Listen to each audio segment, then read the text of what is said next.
Humihimas po ngayon ng malamig na rehas ngayon ang 28 anyos na lalaki matapos mong mahulihan ng hininalang shabu sa ikinasang bypass operation dito sa lungsod ng Dagupan ng PNP at PDEA Region 1 sa Barangay Bolosan, Dagupan City. Nakumpiska po sa sospek ang nasa 30 gramo ng hinihinalang shabu at initinatayang nasa 204,000 pesos ang street value. Ayon kay Dagupan PNP Deputy Chief Police Major Apollo D.L. Kalimlim, iniimbestigahan pa ang mga ito kung may iba pang mga kasamahan ng suspect dahil nag-umpisa na rin umano itong magbayan-bayan sa illegal na aktibidad. Nagkakanak tayo ng further investigation pa kasi nagbabayan-bayan na siya.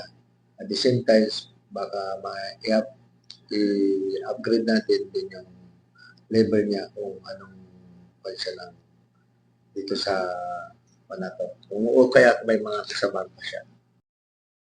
Ni Police Major Apollo Kalimlim, aniya iniimbestigahan rin nila kung sangkot rin ang kanyang kinakasama sa pagbebenta ng illegal na droga.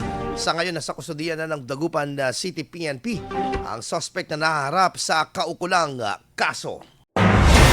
IFM News. IFM News. IFM News.